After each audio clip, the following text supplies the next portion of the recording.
Saudi প্রবাসীদের জন্য বড় ধরনের দুঃসংবাদ বন্ধুরা। সৌদিতে হুরুব আতঙ্কে আমাদের বাংলাদেশি প্রবাসী ভাইরা। সৌদি আরবে বাংলাদেশিদের জন্য এক আতঙ্কের নাম হচ্ছে হুরুব। সাধারণত যারা কফিল বা নিজের মালিক থেকে পালিয়ে অন্য কোথাও গিয়ে খাল্লিবাল্লি হিসাবে আপনারা কাজ করেন, তাদেরকেই মূলত হুরুব করে দেওয়া হয়। তবে দালালদের প্রতারণার কারণে ইদানিং নিয়োগকর্তারা বেশি সংখ্যায় প্রবাসীদের হুরুব বলে চিহ্নিত করেছেন। আর একজন প্রবাসী যখন হুরুব হয়ে যায়, তখন যদি সে বের হয়, দেশটির আইন শৃঙ্খলা বাহিনীর হাতে আটক হয়ে গেলে তাকে কিন্তু দেশে ফেরত পাঠিয়ে দিচ্ছে। গত 28শে এপ্রিল সৌদি আরব থেকে আউটপাস নিয়ে দেশে ফিরেছেন শতাধিক সৌদি প্রবাসীরা, যাদের মধ্যে অনেকেরই এই হুরুব সমস্যা ছিল। খোঁজ নিয়ে জানা গেছে, সৌদি যেতে একজন প্রবাসী বাংলাদেশিদের গড়ে 5 থেকে 6 লাখ টাকা খরচ করতে হয়।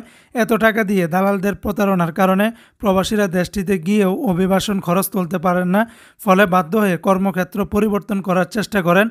এতেই ঘটে বিপত্তি। সৌদি আইন অনুযায়ী কোনো কর্মী ছুটি না নিয়ে কোথাও চলে গেলে নিয়োগকর্তারা তাকে হুরুব বলে রিপোর্ট করেন। নিয়োগকর্তারা এই রিপোর্ট ইমিগ্রেশন অফিসে গিয়েও করতে পারেন, আবার অনলাইনেও হুরুব ঘোষণা করতে পারেন। হুরুব ঘোষণার 20 দিনের মধ্যে যদি ওই প্রবাসী আবার মালিকের কাছে ফিরে আসেন বা কাজে আসেন, তাহলে নিয়োগকর্তা হুরুব উঠিয়ে নিতে পারেন। আবার 20 দিনের মধ্যে না ফিরলে ওই কর্মী সৌদি আরবে অবৈধ হিসাবে বিবেচিত হন এবং যে কোনো সময় তাকে যদি পুলিশের হাতে ধরা খায়, তাহলে তাকে দেশে পাঠিয়ে দিতে বাধ্য হয় পুলিশের কর্মকর্তারা।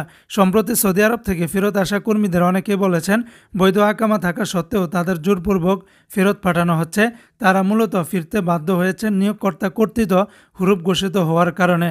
তাই আমরা অনেক প্রবাসী বাইরেই জানি না, তারা মনে করেন আমাদের ভিসা পতাকা সব আছে, কিন্তু তারা অনলাইনে কখনো চেক করে দেখে না যে আমার মালিক আমাকে ব্লক করেছে কিনা বা হুরুব করেছে কিনা। তাই যারা মালিক ছেড়ে অন্য কোথাও যাওয়ার প্ল্যান করে রেখেছেন, অবশ্যই একবার হলেও ভেবেচিন্তে তারপরে মালিক ত্যাগ করবেন।